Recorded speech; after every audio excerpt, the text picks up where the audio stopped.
Já encontraram? Amém?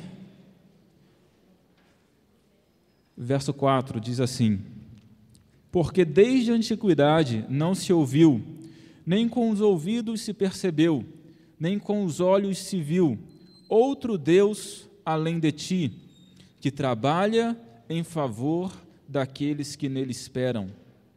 Tu sais ao encontro do que pratica a justiça com alegria, dos que lembram de ti nos teus caminhos. Tu tiraste por termos pecado há muito tempo, por acaso seremos salvos? Todos nós somos como um impuro, e todas as nossas justiças como trapo de imundícia. E todos nós murchamos como a folha, e as nossas maldades nos arrebatam como o vento.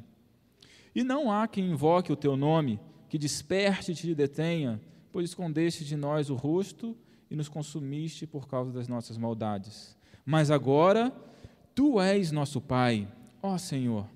Nós somos o barro, e tu és o nosso oleiro, e todos nós somos obra das tuas mãos. Somente esses 4 versículos nós vamos ler. Como disse, gostaria de falar com os irmãos nessa noite sobre o Deus que trabalha, porque o verso 4 se inicia justamente falando sobre esse Deus. E o profeta Isaías começa dizendo que desde a antiguidade, desde o tempo mais remoto, os tempos mais remotos, nunca se viu e nem sequer se ouviu ou se percebeu um Deus como o nosso Deus, que trabalha em favor daqueles que nele esperam.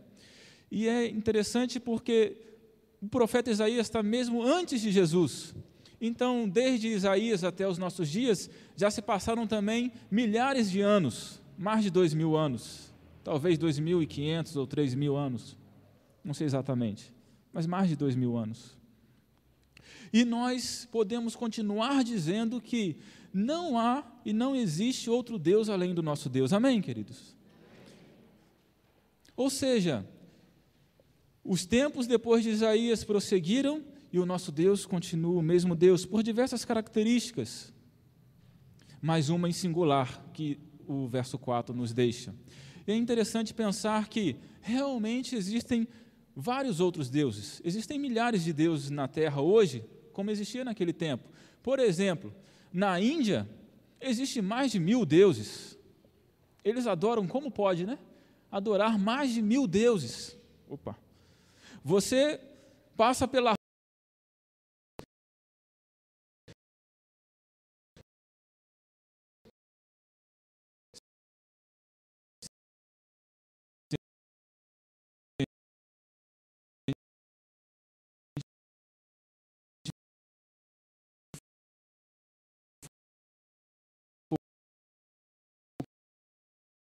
Oriente Médio, na região árabe, a gente vai encontrar somente um Deus, o Deus deles, o Alá. Não são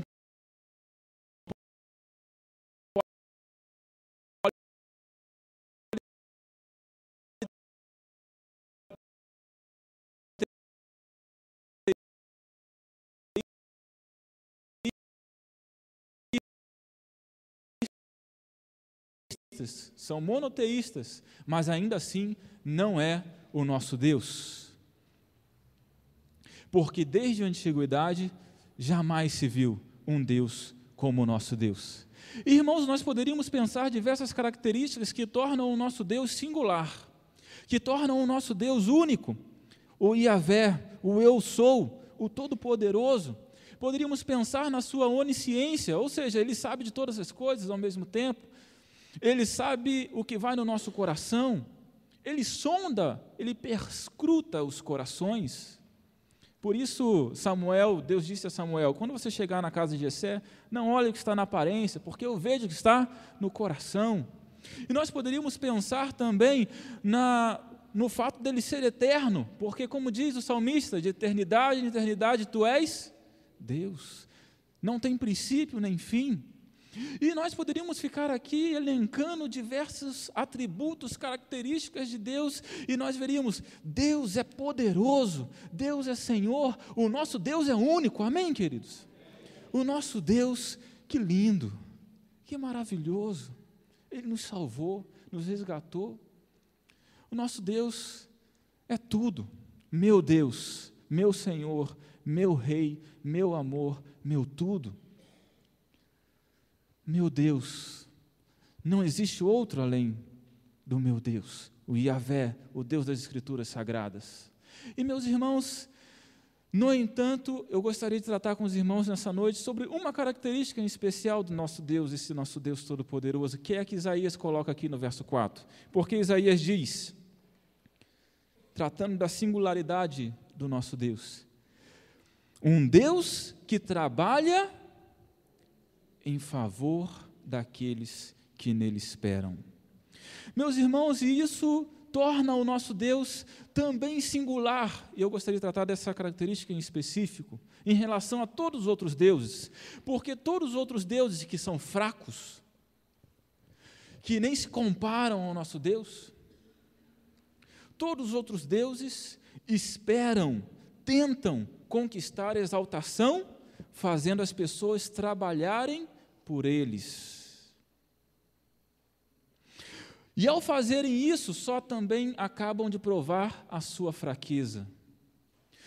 Vamos pensar no nosso meio, poderíamos pensar no Deus riquezas. Inclusive Jesus disse, não podeis servir a Deus e a Mamon, o Deus das riquezas. Então aquilo que você coloca no lugar do nosso Deus Todo-Poderoso se torna também um Deus, e é o caso das riquezas. Diga lá, o jovem rico. Portanto, vamos pensar nas riquezas. As riquezas, como disse, tenta conquistar a exaltação através do seu trabalho. Você trabalha para obter riquezas, riquezas, riquezas. Aí você fica muito rico, você ou qualquer pessoa fica muito rico.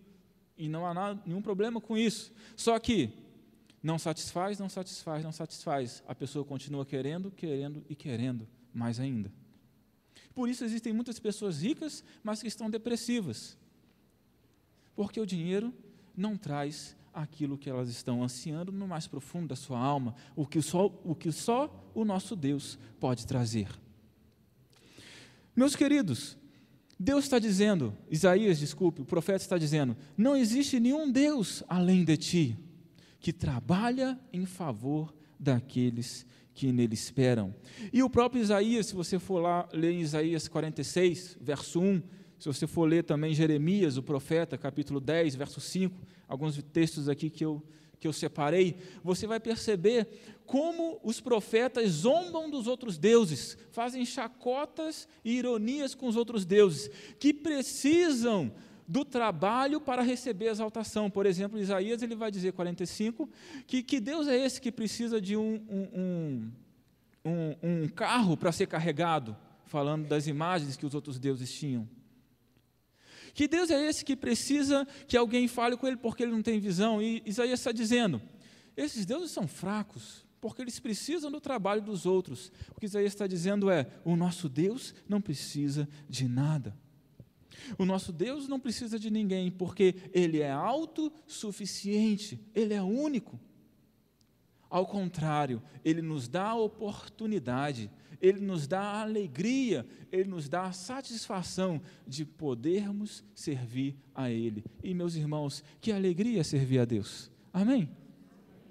Que satisfação é servir a Deus na obra do Senhor, mesmo que Ele não precise. Porque Deus precisa de mim? Quem sou eu?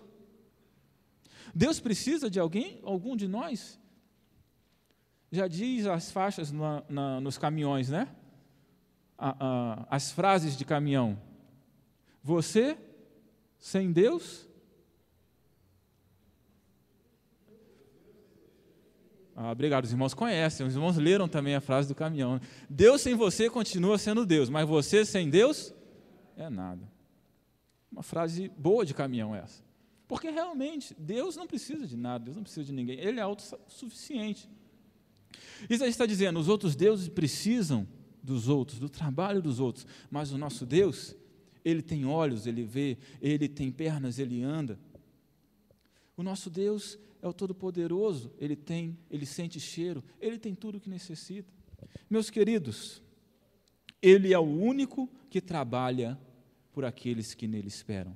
Todos os outros só esperam. Vamos pensar num exemplo, o exemplo de Jesus, que é o Deus encarnado. Amém, queridos? Jesus é Deus, e Ele tomou a forma de homem e viveu entre nós. Por isso, a maior expressão de Deus que possamos admirar é a expressão de Jesus na terra. E vamos pensar em Jesus em seus últimos momentos. Ele reúne os seus discípulos, e aí ele pega uma bacia de água e pega também um pano, uma toalha. E aí o que ele faz? Começa a lavar os pés dos discípulos, uma posição de serviçal, porque quem lavava os pés nos tempos de Jesus era o servo da casa, era o serviçal, porque naquele tempo não era igual hoje, as ruas eram de areia, terra batida, os calçados não eram fechados, eram sandálias, por isso os pés pegavam muita poeira, e as pessoas entravam nas casas e comiam, mas não comiam sentadas numa cadeira de frente com uma mesa. A comida era colocada ao chão, como é feito ainda muito no Oriente Médio. E as pessoas sentavam ao chão. E os pés ficavam perto da comida, e por isso era comum lavar os pés. O serviçal sempre lavava os pés dos visitantes. Mas Jesus agora se coloca na posição de servo. Como diz Paulo, tomou a posição de servo e lava os pés dos seus discípulos. Ele começa a lavar, mas Pedro acha aquilo uma coisa super estranha, não é? Como assim, Jesus? Você vai lavar meus pés? Não pode, de maneira alguma. Como você vai lavar meus pés? Eu que tenho que lavar os pés do Senhor, Jesus. Aí Jesus diz o quê? Se eu não lavar os seus pés, você não tem parte comigo. Aí Pedro malandro, né? Jesus, então lava tudo, né? Dá um banho geral. Joga água em cima de vez, né? E lava tudo de uma vez. Pedro era meio assim, apavorado, né? Você sabe disso. Era meio assim, tomava a frente das coisas, meio exagerado. Pedro era ótimo. E Pedro dá essa palavra a Jesus. Mas Jesus, não, é o pé mesmo que eu quero lavar. E vai e lava os pés de todos os discípulos. Mas olha que palavra impressionante de Jesus.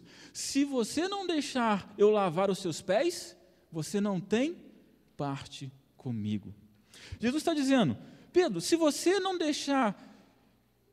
permitir que eu tome essa posição de servo e sirva você, você não tem parte comigo, porque você não vai ter o meu trabalho na sua vida. Entende, meus irmãos? Você não vai ter a minha parte na sua vida. Então você não vai ter parte comigo, porque você não vai ter o meu trabalho nesse momento. Porque Deus trabalha e quer trabalhar por nós e quer nos abençoar. Meu irmão, meu amigo, de repente você entrou aqui na casa de Deus nessa noite, nos visitando, eu quero dizer para você, todos, Deus quer abençoar você. E isso é definitivo, porque Deus é um Deus de bênção.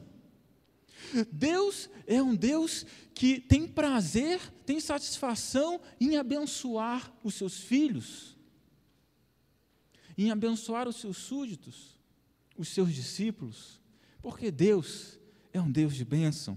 Por isso que Ele quer trabalhar ao nosso favor. Por isso, Ele é diferente de todos os outros. Ele quer trabalhar por nós.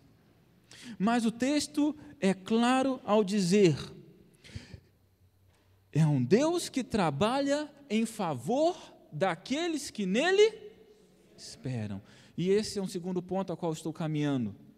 Deus trabalha, mas naqueles que esperam nele. Deus trabalha, mas naqueles que esperam nele. E, meus irmãos, isto é importante dizermos, porque isso não quer dizer que você não deva trabalhar, só deva ficar esperando, vou ficar sentadinho na minha e pronto, acabou. Não, tanto é que Jesus diz, rogai ao Senhor da seara que mande trabalhadores para a sua seara. Servi ao Senhor com cântico, apresentai-vos a Ele com cântico, servi ao Senhor com alegria, o salmista diz. O que ocorre é que nós precisamos servir ao Senhor, porque Ele deseja isso, mas é uma oportunidade, é uma alegria, Ele não precisa. Por isso o salmista, Salmo 127, se o Senhor não edificar a casa, em vão vigia a sentinela. Desculpe, em vão trabalham os que nela edificam. Se o Senhor não guardar a cidade, em vão vigia a sentinela. Agora sim.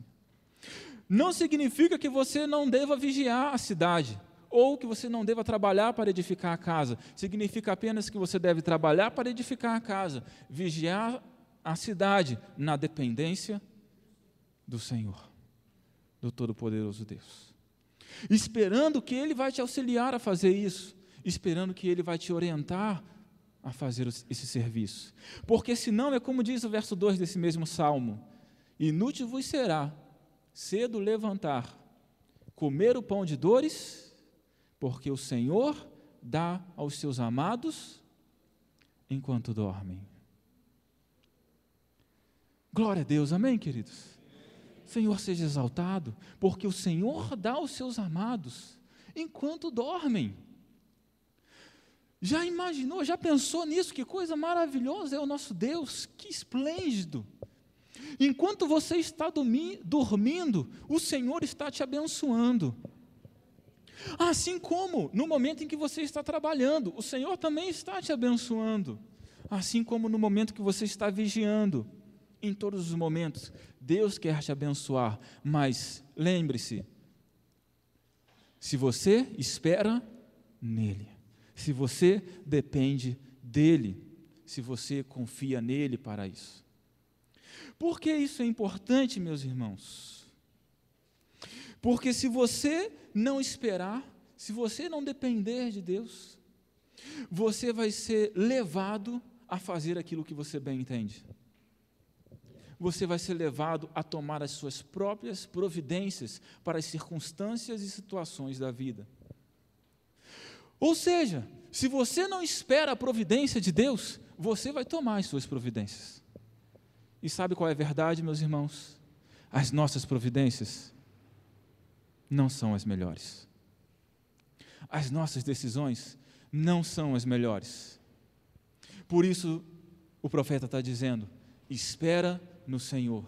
Por isso o salmista diz: esperei pacientemente no Senhor. E Ele ouviu o meu clamor.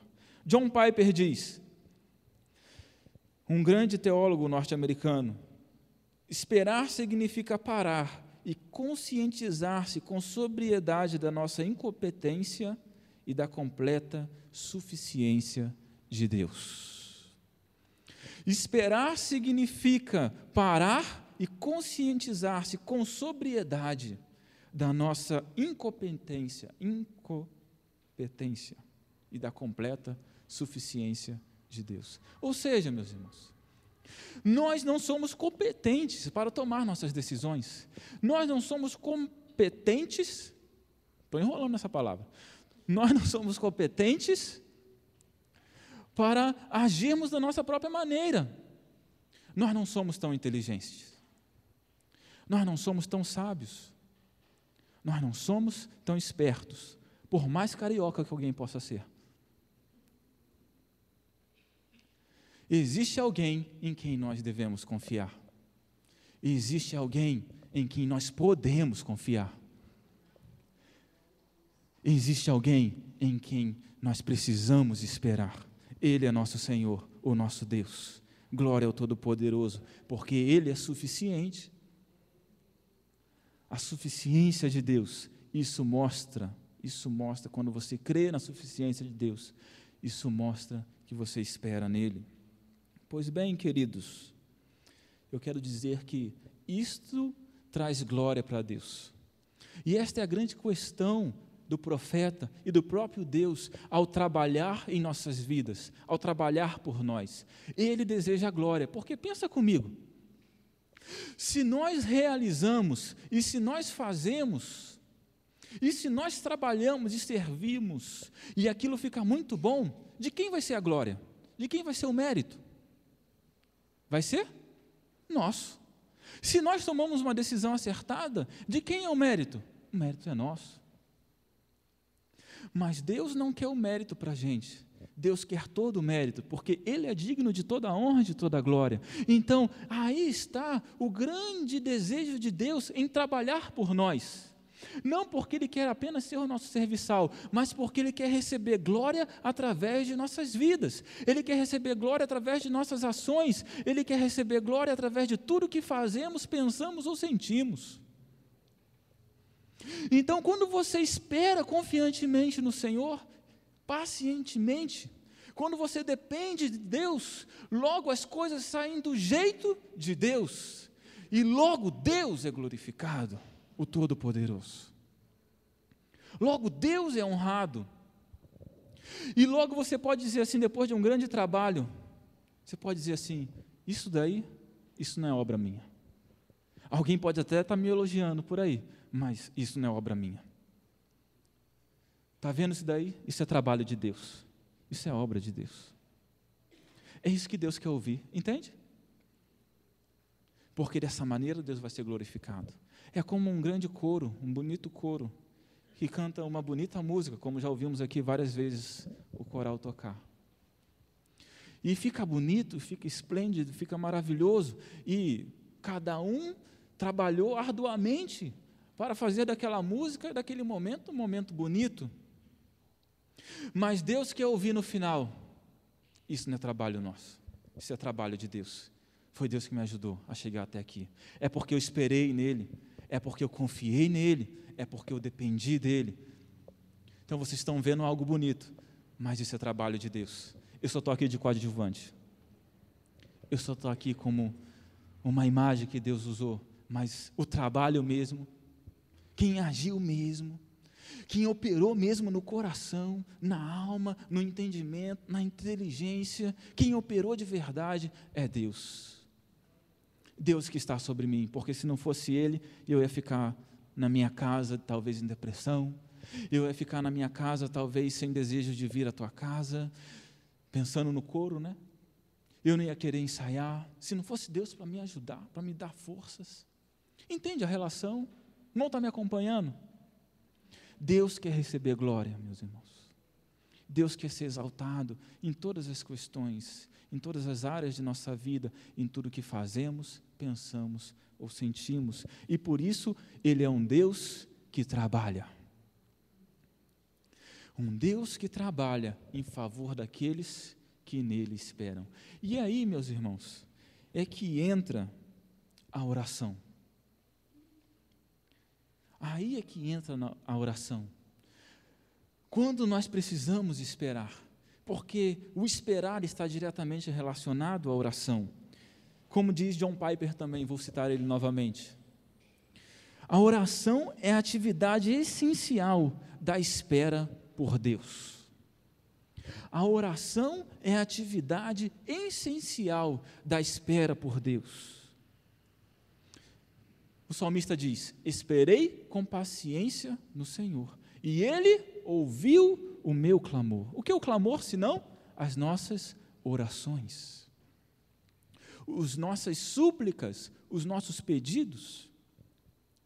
Na hora de esperar é que entra a oração. Por quê, meus irmãos? Porque a oração aumenta a profundidade do nosso relacionamento com Deus. E quando nós estamos mais ligados com o Pai, nós sentimos mais a presença do Pai, nós estamos mais em sintonia com o Todo-Poderoso. Logo nós sentimos melhor qual é o momento exato. Nós percebemos melhor que precisamos esperar o agir dEle e sabemos logo quando Ele está agindo e quando Ele está fazendo. Por isso a oração é a atividade essencial da espera em Deus. O que ocorre é que muitas vezes nós não esperamos, porque muitas vezes não estamos orando o suficiente. Sabe qual é a verdade? Muitas vezes, não todas, que nós só vamos orar mesmo e só vamos esperar mesmo em Deus quando não tem mais jeito. Quando a situação não está mais dentro das nossas forças, dentro das nossas possibilidades, aí a gente diz, Deus, agora é só o Senhor mesmo, né? Agora é só o Senhor agindo. Deus, agora eu estou esperando no Senhor, porque agora não tem mais jeito. Quando os médicos disseram, você tem Deus? Então, clama a Ele aí. Quando o juiz já botou o seu caso, né? Quando o juiz botou o seu caso lá embaixo para segurar o pé da mesa, aí é a hora que você começa, né, a clamar a Deus. Porque juiz, você sabe que tem juiz que faz isso, né? Bota o caso lá para segurar o pé da mesa. Não todos, obviamente. E aí a gente pensa, Deus, agora é só o Senhor. E aí a gente intensifica a oração. Senhor, faz até jejum talvez, né? Senhor, abençoa esse caso, abençoa, não sei, ciclano de tal, abençoa fulano, abençoa meu filho, porque agora os médicos não falaram que não tem mais jeito. E quando você já bateu em várias portas de emprego e você já deu com cara em todas e não consegue emprego de jeito nenhum, aí de repente é a hora que você vai clamar a Deus. Mas sabe qual é a verdade? Deus quer o relacionamento com você desde o início, desde o princípio. Não é que você não deva clamar nesses momentos, ok, queridos? Não é isso. Porque quando você clamar, Deus vai vir te abençoar, porque Ele é desejoso de abençoar. Mas Deus quer um passo ainda mais além de nós. Deus quer o relacionamento, essa espera, essa oração intensificada, desde sempre. Desde todos os momentos da nossa vida, desde os mais simples. O que diz o profeta? Não ignoreis os dias das pequenas coisas. O mesmo profeta Isaías, não me lembro o capítulo agora. Meus irmãos, Deus quer relacionamento conosco, isso advém da oração, porque é na oração que nós temos contato com Ele. E orando, você vai aprender a esperar. E esperando, você vai ver o trabalho de Deus na sua vida. Você vai ver o agir de Deus na sua vida. Quem espera não faz do seu próprio jeito. Quem espera faz do jeito de Deus. Olha que coisa fantástica. Um exemplo de Enoque. Irmãos, quantas almas Enoque ganhou para Jesus, para Deus? Obviamente não tinha Jesus, né, no tempo de Enoque. Mas quantas almas poderíamos dizer Enoque ganhou? Não fala nada a respeito. Poderia ter ganhado muitas ou nenhuma. Não fala nada a respeito do texto sagrado. Quantos edifícios ou de repente, quantas obras Enoque fez? O texto sagrado não diz, não tem importância para o texto sagrado quando fala a respeito de Enoque. Quando se fala de Enoque, o que de importante Enoque fez? Visivelmente nada. Só diz uma coisa a respeito de Enoque, a Escritura Sagrada em Gênesis. Enoque andou com Deus. E Deus se agradou disso e o tomou para si. E Enoque já não era mais, porque foi transladado, subiu ao céu. Meus irmãos, que coisa maravilhosa é o nosso Deus. Deus gostou tanto daquela relação que ele tinha com Enoque, daquela relação íntima que ele tinha com Enoque, que Deus diz assim, Enoque, eu não quero mais você nessa terra, vem logo, meu filho, vem logo. Certa vez eu li um comentário ótimo sobre essa experiência de Enoque. Foi uma menina que fez, uma criança. E a menina dizia, pensando na história de Enoque, a menina disse, é como se Enoque e Deus sempre saíssem para caminhar no bosque, todos os dias. E um dia, eles foram um pouco mais longe e não voltaram mais. Ela está falando do relacionamento íntimo que Enoque tinha com Deus, que é algo que nós precisamos ter. Que é algo que nós precisamos ansiar ter, desejar ter. Não que fazer as coisas para Deus não seja relevante, não é isso, queridos. Nós somos servos do Senhor. Nós trabalhamos para Deus. Mas, meus queridos, esse serviço e esse trabalho, todas as nossas ações, tudo o que fazemos tem que ser na dependência do Todo-Poderoso. Do Altíssimo, do Soberano, do Senhor. O verso 6, caminho para o fim. O verso 6 de Isaías, capítulo 64, diz, todos nós somos como impuro, e todas as nossas justiças como trapo de imundícia. Por que esse verso, eu gostaria de trazer esse verso para esse contexto? Porque ele está falando aqui, o profeta, que todas as nossas justiças são como trapo de imundícia? Porque a justiça está relacionada ao certo e ao errado. Se você faz o certo, é justo. Se você faz o errado, não é justo. Não é isto? A justiça está relacionada a essa questão. E, meus irmãos, decisões que tomamos, ações que tomamos, coisas que realizamos, podem ser certas ou erradas. O modo como julgamos as coisas e como fazemos. O profeta está dizendo, as nossas justiças são como trapo de imundícia, porque a justiça divina é maior. Isso está relacionado ao fato de nós esperarmos ou não em Deus, porque se nós esperamos em Deus, a resposta de Deus, o agir de Deus, o trabalho de Deus, nós vivenciamos o jeito certo de viver a vida. Mas se nós não esperamos em Deus, se nós não dependemos de Deus, se nós não confiamos no trabalho de Deus, nós tomamos as nossas próprias providências e nós agimos segundo aquilo que nós achamos certo. E aí, isso é como se fosse um trapo de imundícia, porque são nossas próprias prerrogativas, nossas próprias justiças. Eu lembro de uma analogia com um trapo de imundícia. De repente você já viu um morador de rua com um saco nas costas. Aquilo a gente poderia pensar como um trapo de imundícia. O que tem no saco, por exemplo, dele? Nada de valor, mas para ele é muito valioso. Vai tirar o trapo do morador de rua, você é capaz de se apanhar. Mas vai abrir o saco dele. Meus irmãos, só tem imundícia. Só tem imundícia. É algo parecido com isso que o profeta está dizendo. Nossas prerrogativas, nossas justiças, nossos jeitos certos de fazer as coisas não servem de nada. Não são boas, não são perfeitas, não são dignas. Por isso, espera no Senhor. Por isso, confia no Senhor. Por isso, dependa do Senhor. Por isso, entrega ao Senhor.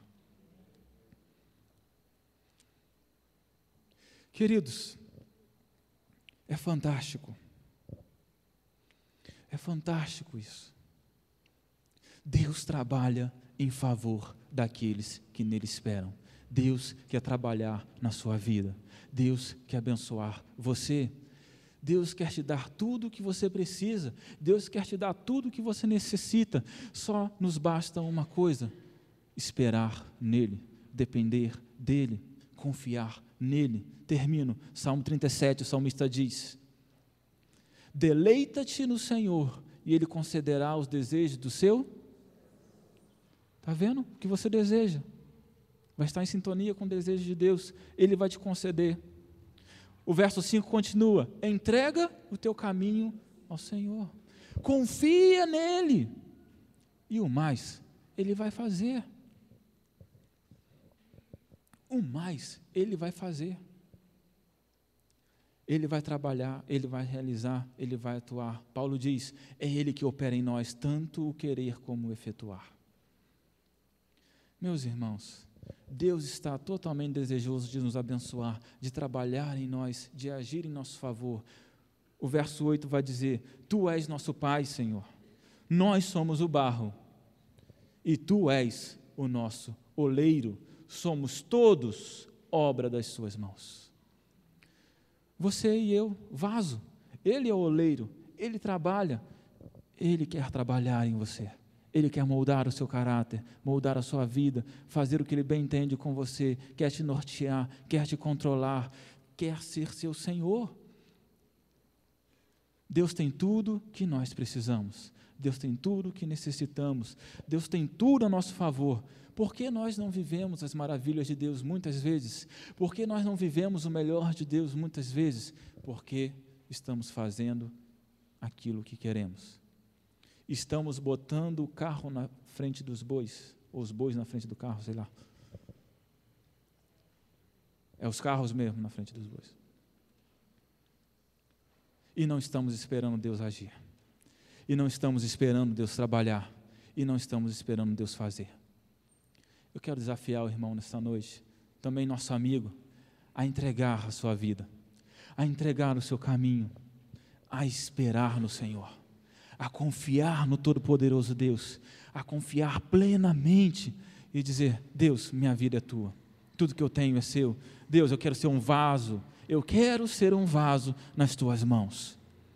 Eu quero que o Senhor trabalhe em mim, eu quero que o Senhor atue em mim, eu não quero seguir a minha própria direção, eu não quero tomar a minha própria decisão, eu não quero fazer o que eu bem entendo. Deus, eu quero confiar no Senhor.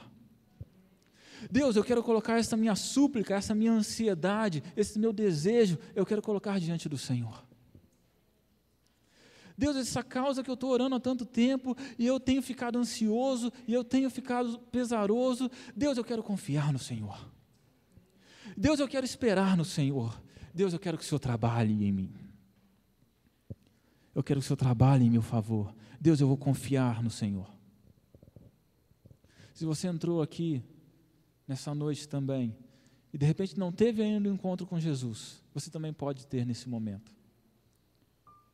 E já chegar para o Senhor Jesus dizendo: Jesus, eu confio no Senhor, eu quero me entregar ao Senhor, e eu quero me dar por completo ao Senhor, eu quero entregar minha vida, eu te aceito, porque eu quero esse Deus que o pastor está pregando aí, eu quero esse Deus que trabalha em meu favor. Nós vamos orar nesse momento. Abaixe sua cabeça, em nome de Jesus, nesse momento. E se você quer entregar sua vida a Jesus Cristo nessa noite, se você quer depender desse Deus, se você quer dizer: Jesus Cristo, entra na minha vida, eu quero me entregar ao Senhor, eu quero depender por completo do Senhor. Você, visitante, quero convidar você a vir aqui à frente, entregando sua vida ao Senhor. Mas você que já é membro dessa igreja, ou já é crente, já é cristão, e ouviu essa palavra, e também quer se colocar diante do Senhor, dizer: Deus, eu quero esperar no Senhor, essa situação, essa dificuldade, eu quero confiar no Senhor. Deus, eu quero orar mais, eu quero ter esse relacionamento íntimo que o pastor falou aí com o Senhor, eu quero me dar ao Senhor por completo, eu quero depender do Senhor para tudo, para tomar todas as minhas decisões. Em nome de Jesus, venha aqui à frente também, nós vamos orar por você. Pastor Celso, eu quero convidá-lo para orar por nós nesse momento. E se você tem um desejo, se Deus falou ao seu coração, em nome de Jesus, venha à frente, para nós orarmos juntos. Vamos ficar em pé, irmãos, para facilitar a sua vinda, você que está vindo à frente.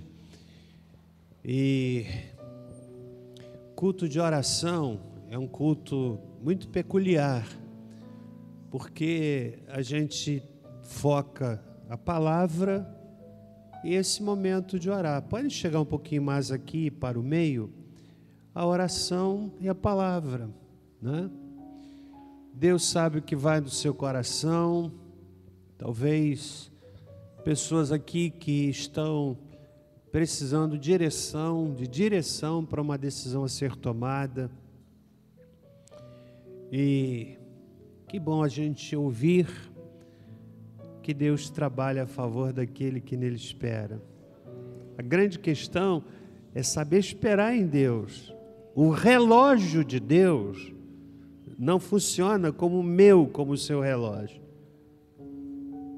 A gente diz assim, né? Deus trabalha certo por linhas tortas. Isso é mentira. Ele trabalha certo por linhas certas. Trabalha na hora dele. Na hora dele. Por isso que Deus nunca chega atrasado. Então eu quero orar por você. Você que está aqui à frente, talvez com o coração apertado, talvez passando por um vendaval. E a gente precisa também aprender que Deus tem propósito na tribulação. Tem propósito. Tem propósito. Nada acontece sem um propósito. Ele tem propósito até na tribulação. A questão é: Deus opera a favor daquele que espera nele. Senhor, nós estamos aqui nessa noite, num culto de oração, culto muito simples, onde o foco não é cantar, onde o foco não é outra coisa que não a palavra quando o Senhor nos fala e a oração quando falamos contigo.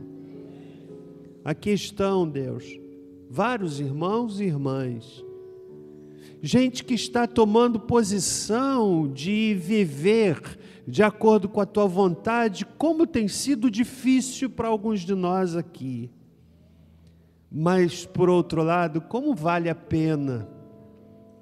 O que a gente experimenta dentro do coração, a alegria, o júbilo, a satisfação de quem se posiciona, é algo que não tem preço, é incomparável.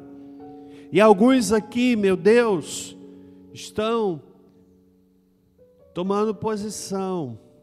Isso tem trazido implicações aparentemente até prejudiciais. Porque muitas vezes posicionar-se é andar na contramão deste mundo. Mas o Senhor honra aquele que se posiciona a teu favor. Eu oro, meu Pai, humildemente, confiadamente, eu oro em favor de cada pessoa aqui, que venha do teu trono, em nome de Jesus, o fortalecimento, o ânimo novo, que o Senhor derrame óleo fresco sobre a cabeça de cada pessoa, meu Pai, e ainda que as lutas prossigam por algum tempo, sejamos fortalecidos para enfrentá-las de cabeça erguida, na absoluta certeza de que o Senhor trabalha a favor daquele que por ti espera. Obrigado, Deus, pela experiência de culto dessa noite. Temos ainda alguns dias no transcurso desta semana até estarmos de volta no domingo para celebrarmos a ceia.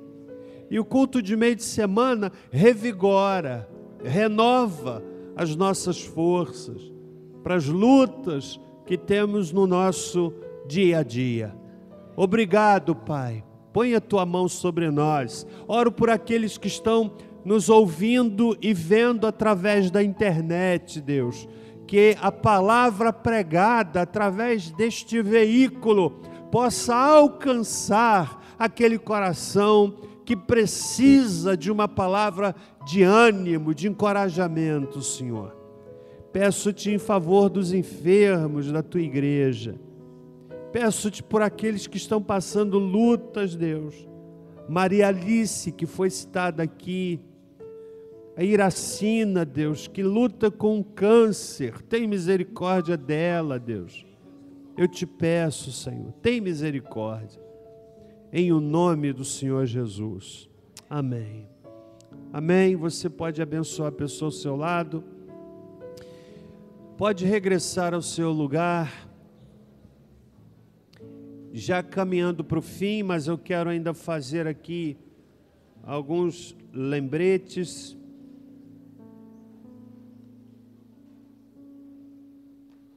Pode sentar, irmão. Quero informar aos irmãos que a reunião de mulheres marcada para sábado que vem foi cancelada. Na verdade, nós estávamos apenas cedendo o nosso templo, então a reunião da União Feminina Missionária que aconteceria aqui em nossa igreja no sábado foi cancelada. Essa reunião não tem a ver com o projeto Mais Mulher. Aliás, o projeto Mais Mulher desse ano, irmãos, vai ser tremendo. Tremendo. As mulheres que vierem aqui vão ser impactadas. Então, não é esse evento, é o evento que teria sábado agora, que foi cancelado. Quero pedir a todos os homens que fiquem em pé, por favor. Todos os homens. Olha só. Aqui embaixo na galeria. Nós já fizemos 2 reuniões e eu fui convidando assim, como a gente diz, de boca, porque o anúncio de púlpito, ele gera aquela coisa assim, eu não vou porque outro vai. Então, mas eu entendi de trazer esse convite a público. Na sexta-feira, 19h30, 1h15, eu quero convocar você, homem, para vir orar comigo, levantarmos um clamor diante do trono de Deus. Por nossas famílias, por nossa cidade, por nossas vidas. Então você, homem, varão de Deus, você quer viver, quer ser um varão de Deus, quer ser um daqueles valentes de Davi? Então eu quero convocar você para ser um dos valentes de Davi. Eu não vou dizer valentes do pastor Celso, mas um dos valentes de Davi. Quero convocar você, sexta-feira, 19h30, 1h15. Nós vamos cantar, vamos ler a Bíblia e vamos orar, ok? Quantos podem vir sexta-feira? Levantem a mão. Você pode vir? Ok, pode sentar. Deus abençoe. E a última palavra, penúltima, aliás, é que nós estamos com as inscrições abertas para o Conexão.com, que vai acontecer no dia 19 agora de agosto. Você que tem 2 anos de convertido para menos, você que é interessado no Evangelho, ainda não fez a sua decisão publicamente, mas é interessado, quer ouvir mais, então nós vamos para um local, vamos passar um dia inteiro retirados. Foi uma bênção o primeiro que a gente fez, estudando, orando, nos conhecendo. Então nós são 50 vagas apenas, são 50 vagas, ok? Então você deve procurar o irmão Arnaldo. Quem é que ficou na ausência do Arnaldo? Quem é que ficou na ausência do Arnaldo? Vou pedir, Diogo, você faz esse papel, fique em pé, por favor. Então, você quer fazer, pastor, mas eu ainda não aceitei a Cristo. Olha, você pode vir, procure o Diogo, são só 50 vagas. Quanto é que você vai pagar? Nada. Nós vamos pegar você aqui e vamos entregar você aqui. E você vai voltar diferente. Quem é que já participou? Olha, Roberto, fica em pé, Roberto.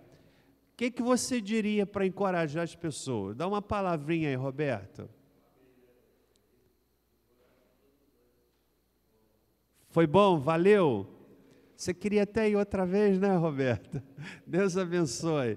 Foi uma bênção. Esse moço foi tocado por Deus, voltou de lá diferente. Então, são 50 vagas, Conexão.com.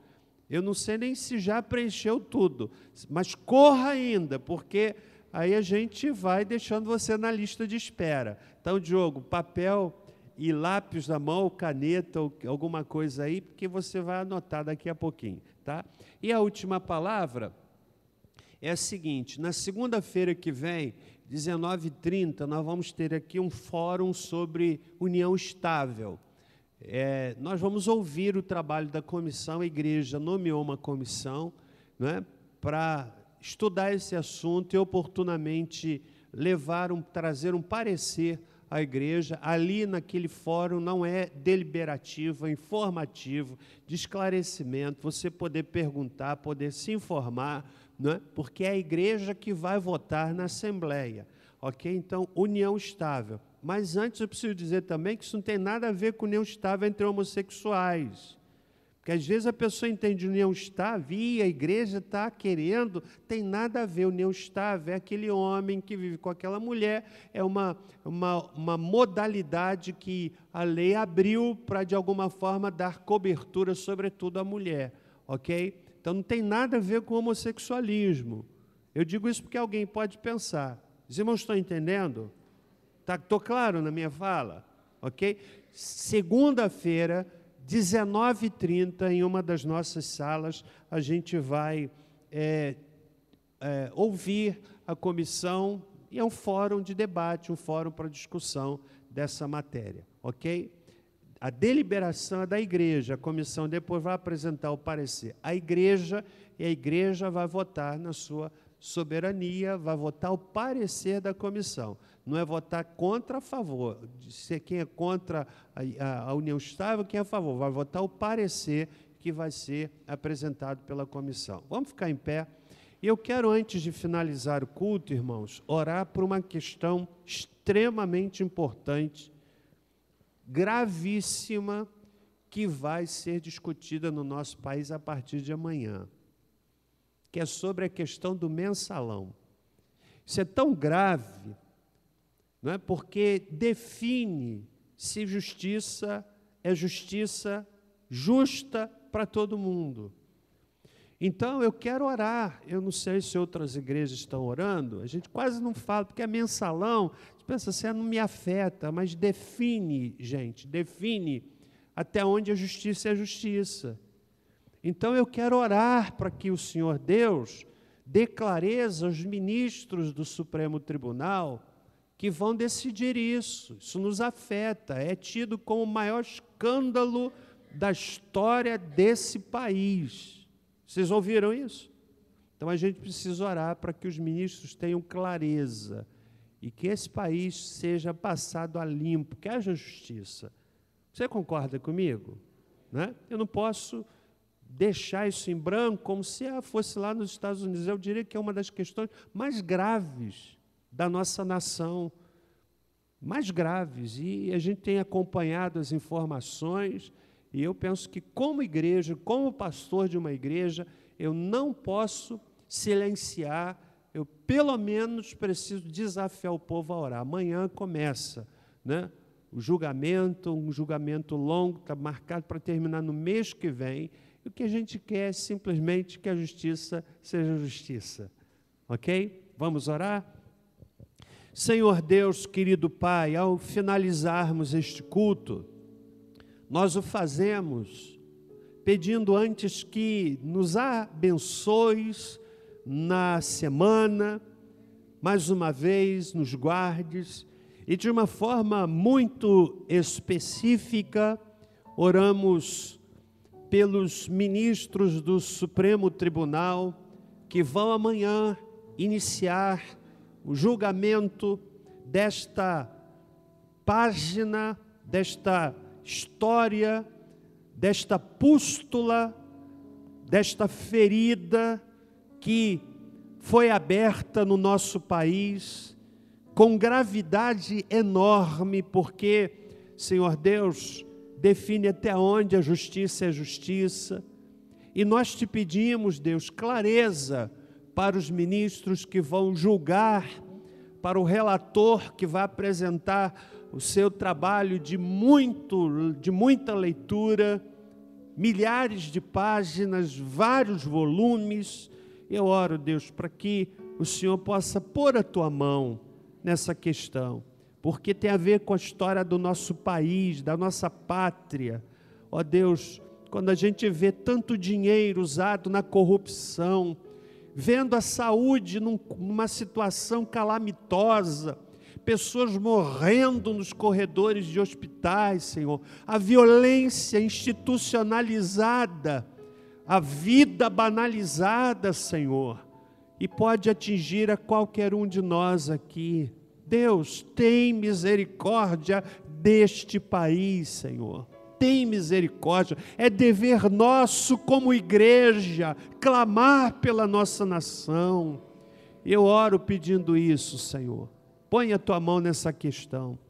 E agora que o amor de Deus, nosso Pai, a graça salvadora de Jesus Cristo e a doce consolação do Espírito Santo conosco sejam e com todo o povo de Deus, pela